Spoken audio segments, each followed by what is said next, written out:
Circle Time Magazine is a professional development talk show for early childhood educators.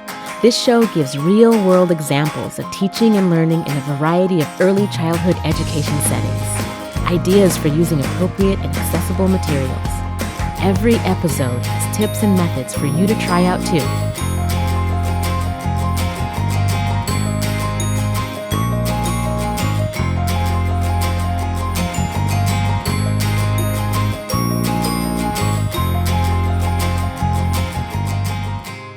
Hi, and welcome to Circle Time Magazine. I'm one of your hosts, Dawn Williams. And I'm Kristen Ainsley, and we are happy you're here with us today for a circle time of our own. That's right. So we are still in our positive behavior support series, focusing on preventative strategies that work for everyone. And today we're going to be focusing on emotions, all the ways that teachers can support children's emotions. We're going to learn specific strategies to teach about emotions, and we're going to learn techniques to help children to calm down when they need to. Excellent. Yeah. Here we go.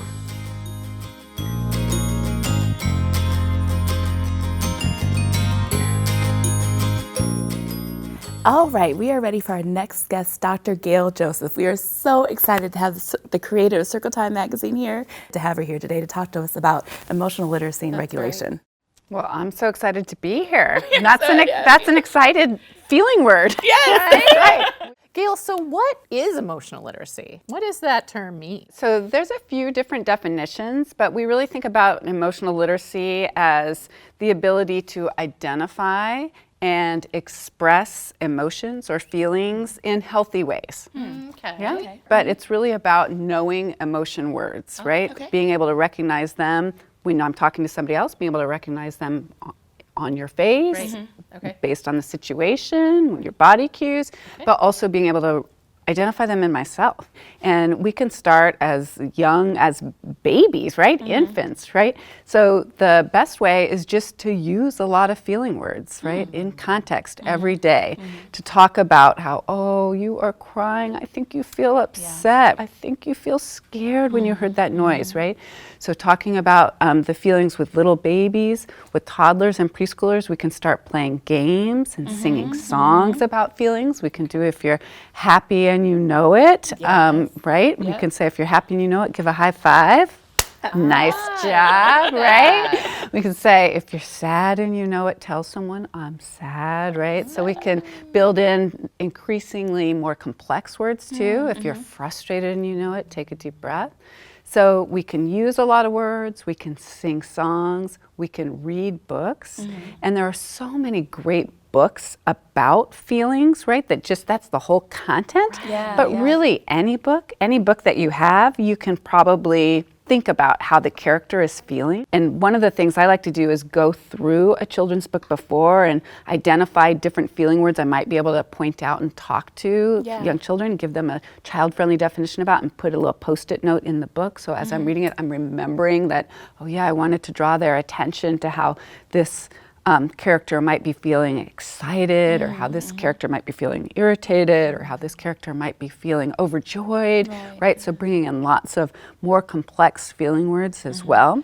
Using kind of a whole mix of emotion words, right? Kids know happy, sad, mad, right? They do, yes. So a colleague and I actually had done some research where we interviewed really about 1,000 preschool children from ages 3 to 5, including children with developmental delays as well, and asking them to tell us all the different emotion words that they knew, either by pointing or telling us, expressing it. And one of the things that was surprising is that almost all 3-year-olds even knew happy, sad, and mad. And yet oftentimes I go in and see that 1 week on emotion words being taught, which is not enough. And I see that 1 week on emotion words, and they do happy, sad, mad, and then maybe one other word. And I just think that, young children probably know those, so we can start there, but then build, right? And build into more complex feeling words. Because Overjoyed, excited, yes, excited, frustrated, right? Annoyed, but also feeling ecstatic, feeling included. feeling content, feeling calm, right? So just really building that emotional vocabulary, the breadth of those words. Because one of the things we know is that in order to regulate an emotion, we need to be able to name it, right? So we need to actually be able to say the name of the of the feeling that we're experiencing in order to start regulating that emotion. Well, that's a good cue up for us, because we actually have a video for you all to check out about some children talking about their emotions and what they do to calm down. Hi, I'm Sadalise, your kid correspondent for Circle Time magazine. Today, I will be talking to kids about emotions. Do you guys know what an emotion is? No. Yes. Can you tell me what an emotion is? An emotion is how you feel. When you're happy or sad, that's an emotion. Show me a happy face. Give me shy. Show me a sad face. So what makes you guys happy? Funny. Ice cream. Ice cream makes you happy. What makes you happy? And my grandma makes me happy. Smiles. Smiles make you happy. What makes you happy? When I cuddle with my mom and dad. Laughing. Laughing makes you happy. When somebody gives me flowers, or gives me a hug, or tells me I care about you. What makes you feel scared? Like, When a cat is about to fall in a tree. what makes you angry? When someone took my favorite toy. When he takes the toy. What about you? When someone takes the toy, when I'm angry, someone takes the toy, that's when I'm angry. How would you calm down in a situation like that? We calm down by taking breaths.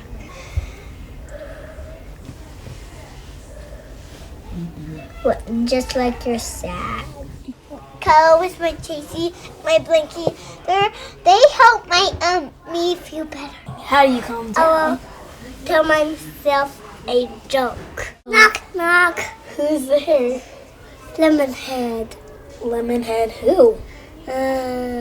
Lemonhead, Mr. Banana. That was such a great video. I love that video. Right? Yes. Those children really know how to Right. talk about their emotions. And that doesn't just happen, right? I mean, that's clearly some teaching, right? Emotional literacy teaching, right? On their part. So parents, teachers have been using those words with children so that they're starting to use them themselves. You start to see a little bit of that situational knowledge too, like what makes you feel happy? She's asking great questions, you know, what makes you feel happy? What makes you feel sad? Some of them are still at that stage where they're a little bit confused of where they're saying, you know, I'm smiling, so I'm happy, right? So where it's really about like, that's what you're doing when you're happy. And some of them are getting more into that advanced knowledge about the situation that kind of helps create or elicits that feeling, right? And so those are some different stages that children go through with emotional literacy, but it's so fantastic. And one of the things I love is when she asks the little boy about how he calms down. Right? And he says breathing. Yes. I think that was so good. It's so great. So somebody, not only has somebody taught these children great breadth of emotion words, which is so important, but they've also taught some emotional regulation skills, right? What do I do when I'm feeling a bit overwhelmed by this feeling? So I brought a couple ideas.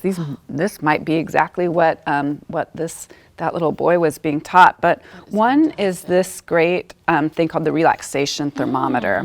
And when we have the relaxation thermometer, this is something that was originally developed by Dr. Carolyn Webster Stratton, and we've adapted it for some different use here. But really there's a couple of important feeling words to teach young children. So one is this feeling word of feeling relaxed, right? So feeling relaxed. Sometimes I like to use the word calm or feeling content, right? Because children often hear calm down, right? So I like to have that feeling of feeling calm, feeling content, or feeling relaxed down here. And then up at the very top is on this emotion thermometer, it's mad, but it might be stressed. It might be feeling tense. Exactly. It might be feeling just disappointed. Sometimes that's the word that people associate at the very top. What children really love is they love the kind of the different colors that go with the different feeling words. They can really, it's a very visual representation of the feeling words.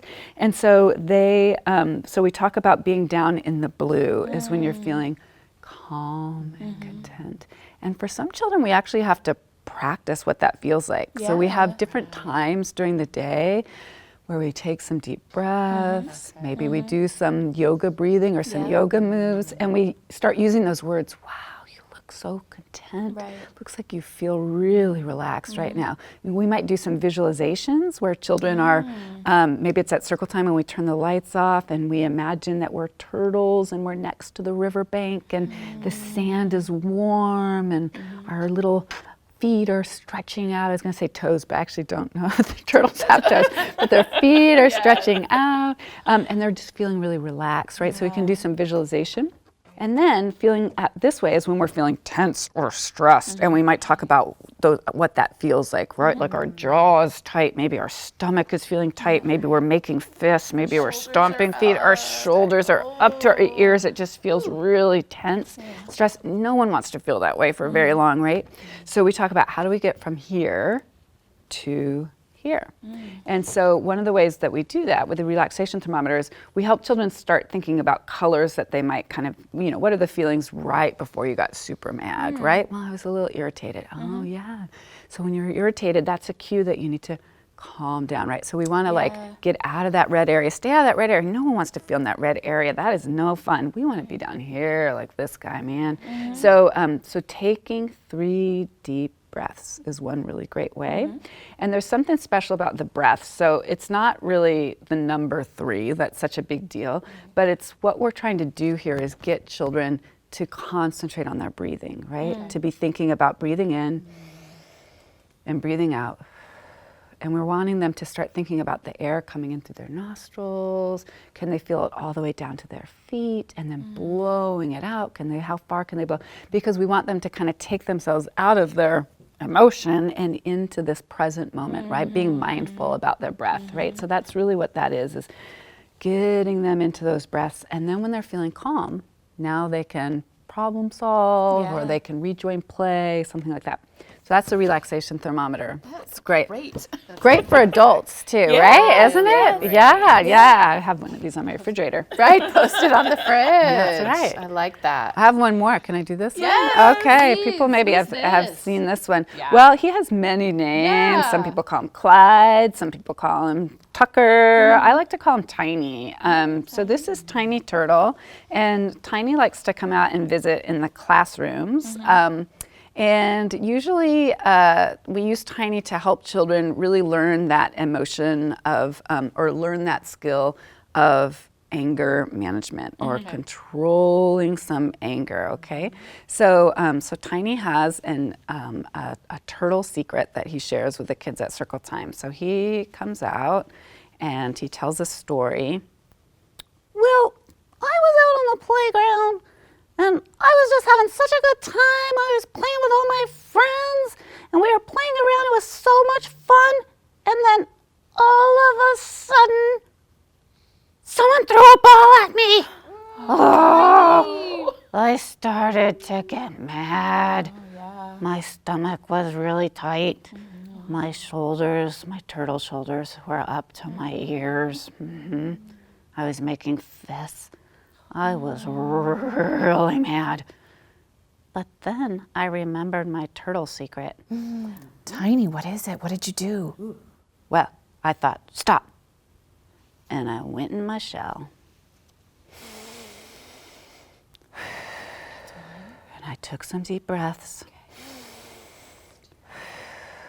And I thought to myself, maybe it was an accident. And it's okay, I can calm down.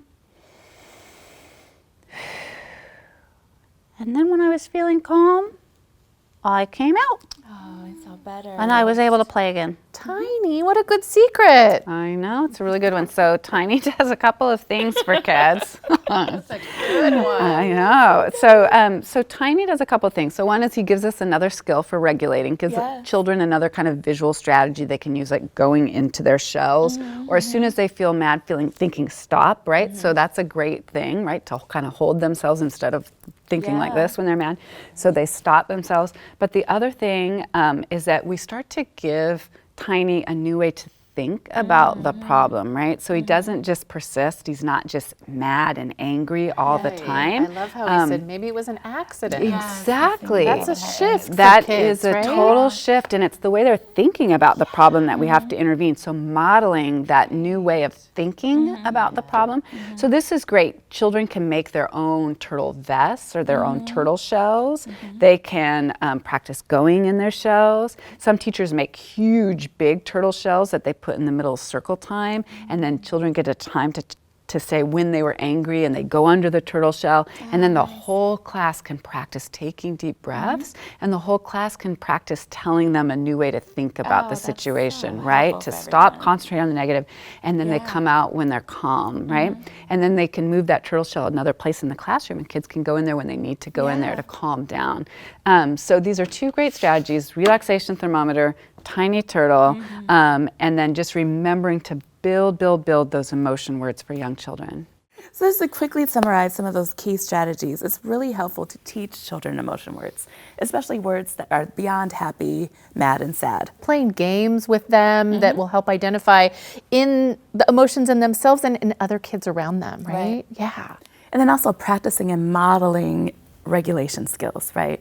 Giving them time to maybe think of some new solutions, try out some different ways to regulate your emotions, and modeling it and practicing it at circle time. Right, and the puppets, the use of the puppet not only engages kids because puppets come out and kids are mesmerized, but puppets can act some things out that, might be happening in your class and, might be something that happened that day. So puppets, I think that puppets are a fantastic way to teach that regulation. Thank you so much, Gail. Thank you for having me.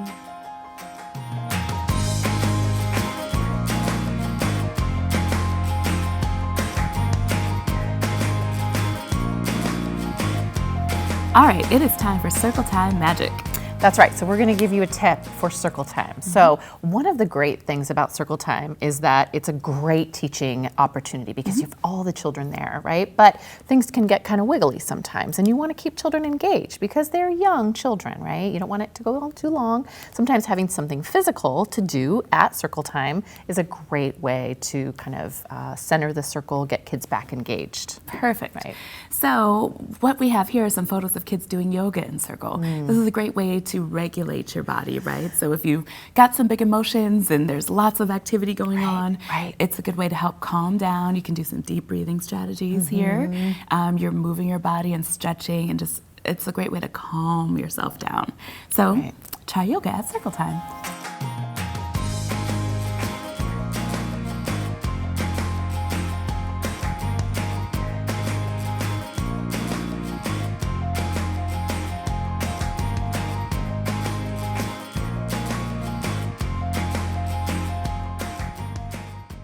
Ooh, what do you think? Okay, here we go. Do you want to see? He says he's going to tuck and think. So we today in our classroom used the social story Tucker Turtle. As a team, before we did this, we worked together. We looked at the story. We talked about what we were going to do. We talked about who was going to teach the lesson and where the other staff were going to be with the children, like in the circle or standing back. What would be a better thing than hitting them back or kicking them? What could we say, Layla? Magic. You could say what?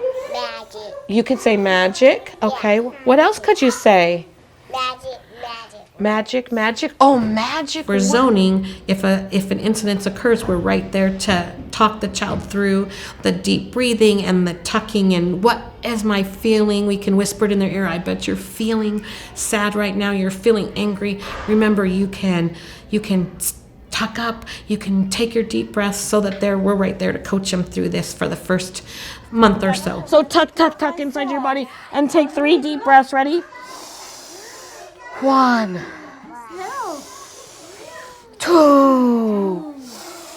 Just trying to get them ready for preschool, see if they would engage in us, and they did. They loved it.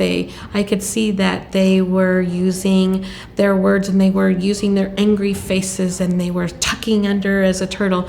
And I think that we'll continue to use this lesson, continue to read the story with the children in the classroom, getting them more familiar with taking the deep breaths and stating their feelings, using more feeling words with them.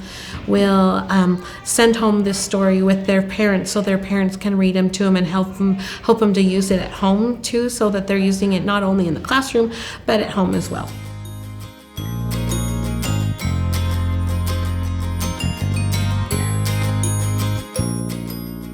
Hi, Kelly. Hi, how are you guys today? Hi, Kelly, we're good. Good. Look at all this. Yes, we are talking about emotional literacy and emotional regulation. So the first few things we're going to talk about are emotional literacy and name your emotions. So this first one is a photo booth that you guys can do yourself. And this is just, you can make the outside yourself. You have lots of different vocabulary words of different emotions that children can label. They can practice making those emotions through it. You can take pictures. You can take some pictures and then maybe post those around the classroom for the children to see what that looks like. More than just, mad and sad, has surprised, disgusted, tons of different vocabulary words that they can experiment trying out. So we have one right here.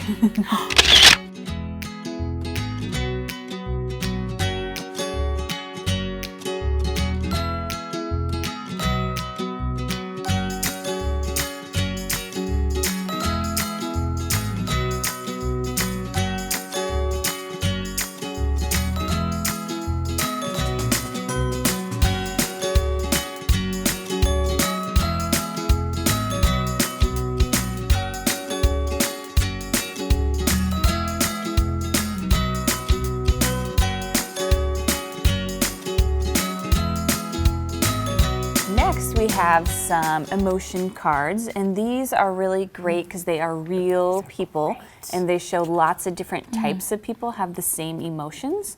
So you have, a little boy showing happy, a little girl showing happy, you have an adult showing happy. So it's really good to see what happy looks like on different people as opposed to just yourself or just your family. Right, and children and adults too, right? Like you can learn to recognize that. Yes. The next emotions we have are, these are just some emotions cards, and these are from the Head Start Center for Inclusion. So what these are, again, just labeling the emotions with different facial features. You can make a copy of them, and you can maybe do a memory game. Oh, that's a great idea. You could do a matching game so that it could be like a check-in right in the morning. Yeah, definitely. Today. It looks like you've made a little dice game Yes, with them too. yes. Again, so you can use the same pictures on there, and this is just a little dice, so you can make a game. You can roll it. You can practice. We got friendly. What does friendly look like? Maybe you could practice making that emotion. Maybe you could ask your friend to do that too. So this is a great, and also something good you could do as a circle time activity too. All right, that's fantastic. Okay, then we have this really Yes, we have a super great, fun game. And this is similar to a Twister game. And this is, you have the pictures of the different emotions. And this can maybe be done with children in your class or maybe from your photo booth earlier. And you spin your spinner, and we got embarrassed. So what does embarrassed look like? So we have 2 or 3 of the same photo on our Twister board, and the children then can look for that, and they can either put their hand or their foot on that picture. So it's helping to identify those emotions, and then using your body in a fun different game way. The last one we have for identifying emotions this is just a mirror, and these are really fun, thin, lightweight mirrors. They're like durable, non-breakable. And these are really great for your younger children who maybe don't have any words for what emotions they have. And you can look in it and you can maybe label for the child like, oh, you look happy. You're looking in the mirror. I see that you're smiling. You look happy. Or, oh, you're crying. I see that you're crying. That maybe means that you're sad. So labeling those emotions in your classroom in different ways too. So then I see these yoga cards. Yes, so we're going to move to a little bit more regulation. Okay. So, how do you regulate your emotions when you're having big emotions is really hard for children to do sometimes. So the first thing is we have some sets of yoga cards. Maybe you need to regulate your body. So you can choose a yoga card and you can try and do that pose. Learn to calm down. Yes, and part of that is some of the deep breathing that you need to do to help you get into the pose. And then just kind of the calming down aspect of doing a yoga pose is really great for regulating your body too. Oh, these are great that these are kid friendly, right? Yes, and these are to engage your body. Yep, absolutely, super kid friendly ones. Easy in your poses. Yes.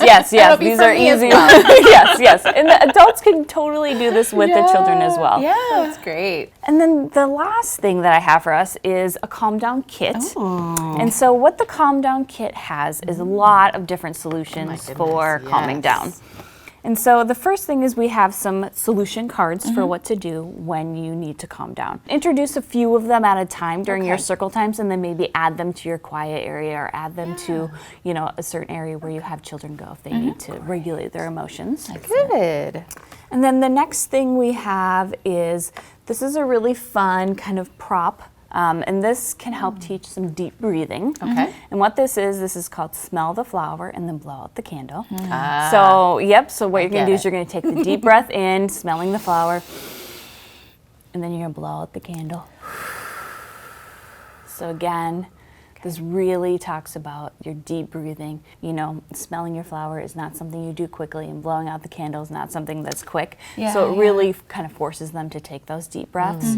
So this can go along with it, and this just has the social story of what to do and how to use this technique in the classroom. Great. All in your calm down kit. Oh my gosh. Yes. This is fantastic. And then we have a couple other things in our calm down kit. And we just have a little notebook, and this is just for children who maybe want to draw some pictures to calm down. Maybe those who are a little bit older, maybe writing their letters possibly. Something just to help them calm down, just be on their own. That's great. And then the last really fun thing we have is some bubbles. Bubbles, Yes. right? And so the bubbles, again, kind of works on that deep breathing that is similar to the flower and the blow out the candle. Right. It's not, it's fun, but it's also you're breathing while you're doing Yes, bubbles, right? exactly. So maybe great. a child who needs to regulate their emotions can blow the bubbles. And then also... Oh, look, I'm distracted. Yeah. I was going to say, also it totally distracts you from whatever you were upset or angry about. And who doesn't love bubbles? Who doesn't want to smile when they see bubbles? That's right. So it really definitely helps you regulate those emotions a little bit more too. Thanks, Kelly. Thank you. Thanks, Kelly.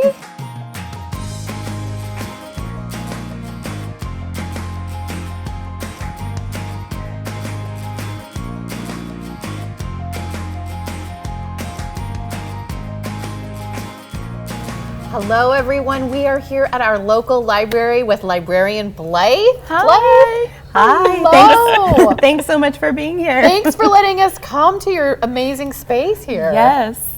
Well, and I see so many books. It looks like it's not hard to find books about emotions. It sure is not hard to find books about emotions, which is so good because it's so important for kids to be able to name and talk about their feelings. So incorporating books into circle time that talk about our feelings is such a great way for kids to be able to cope and deal with what's going on inside. Absolutely. All right, what do you have? Look at this.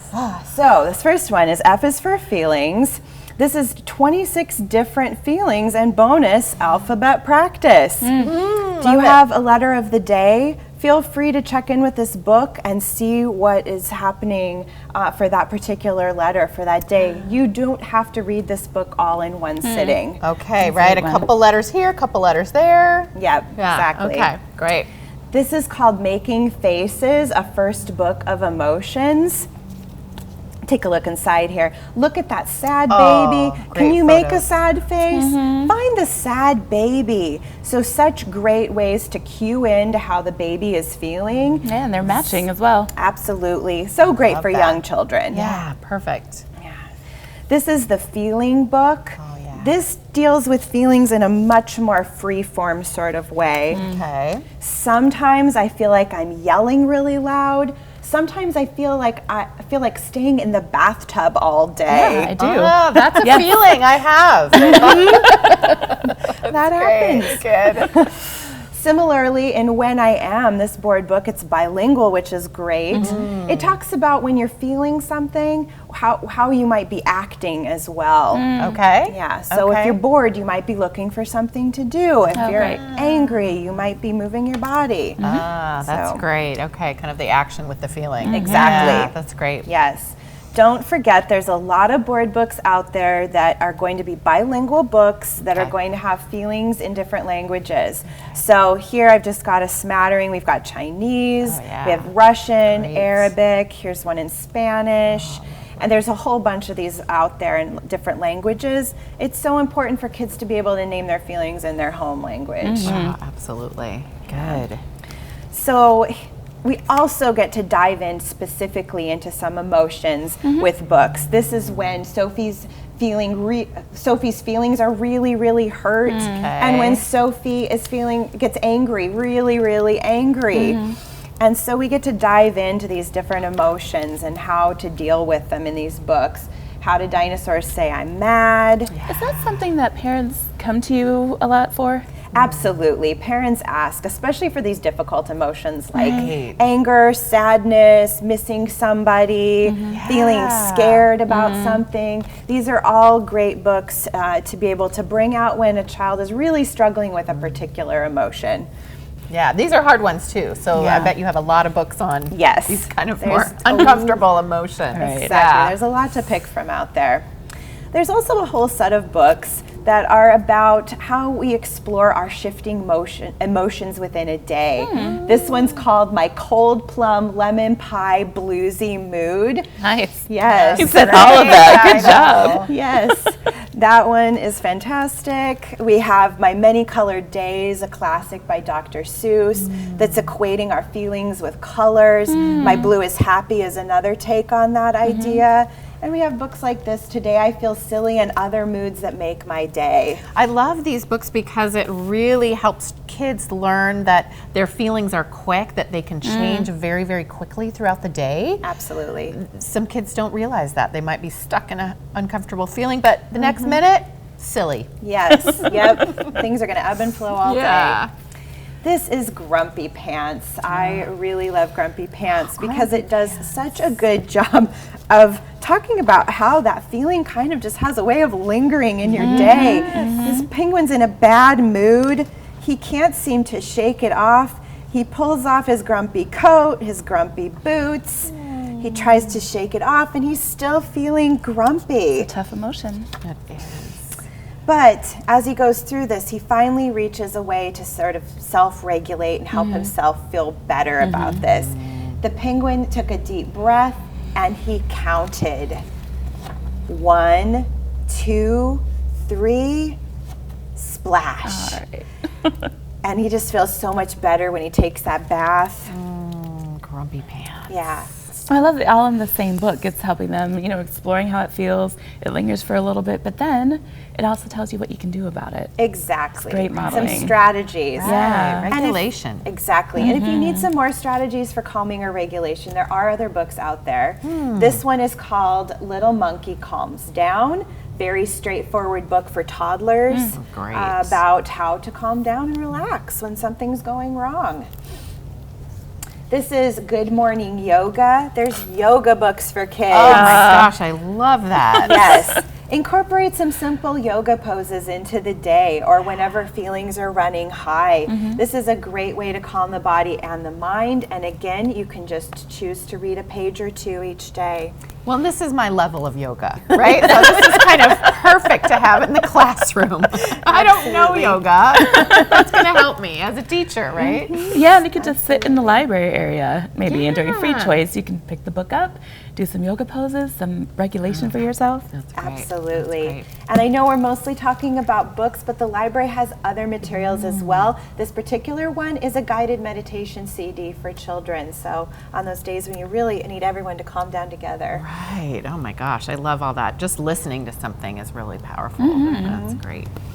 Finally, you can incorporate social emotional awareness and empathy into any circle time or story time when the characters are showing clear emotion. This is thanks to The Animals, one of my favorite books. And in this story, the little baby Zusap falls off the back of the family's sled. And I like to pause here in this story and talk about how this baby's feeling. I'll say, how is Zusap feeling right now? And the kids will say, oh, he's sad, he's sad. And then the story goes on and things change. These animals come to comfort Zusap. So we talk about, how is Zusap feeling now? And not only is this a great strategy to pause when you're reading a story and talk about it with kids, it's called dialogic reading, and it actually helps children understand the story better. But it also has a big impact when I do this. I am modeling what it means to show empathy for the character in this book and for each other. That's great. So many lessons in one kind of way to read it, one book. Yes. Right. That's fantastic. Well, and I love the idea of adding emotions to any book, right? It's a great way to still bring forth some emotional literacy and having all these resources about how you're identifying emotions and ways that you can even regulate them with some emotional regulation and some steps to do are really helpful to have. Really helpful. Thank you, Blair. You're so welcome. Thank you.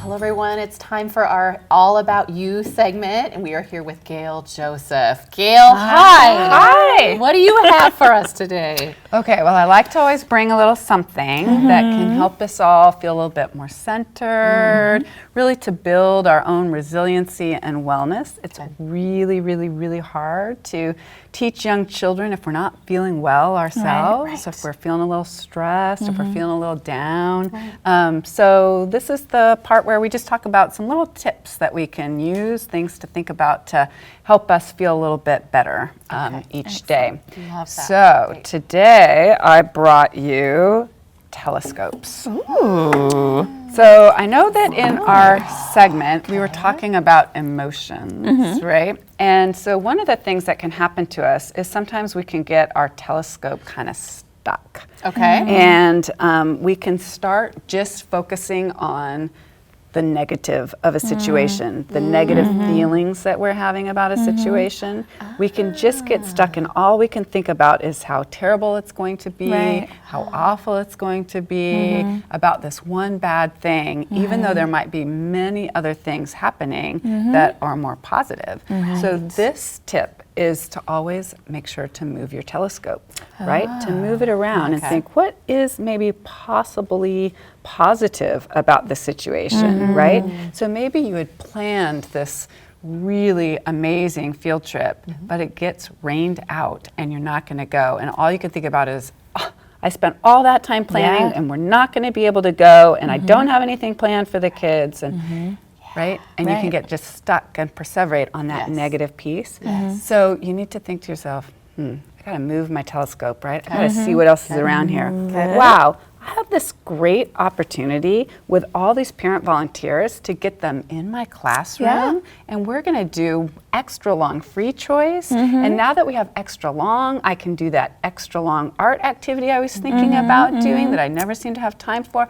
So really being able to just move your telescope and think, yeah, there's still something negative, but there's some other things that are positive that I can see. Right. So it's just something to always remember, hey, am I stuck? Do I need to move my telescope? My telescope. Move my I telescope. love that. I love that. Thank you, Gail. You're welcome.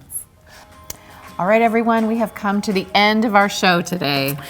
That's right. So we learned about positive and preventative ways to support children's emotions.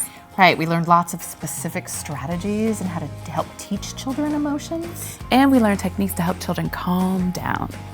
So we also want to remind you that these episodes are available for STARS credit. You can do that by completing the knowledge check and evaluation that's on the website next to the episode. Thanks for joining us. Bye.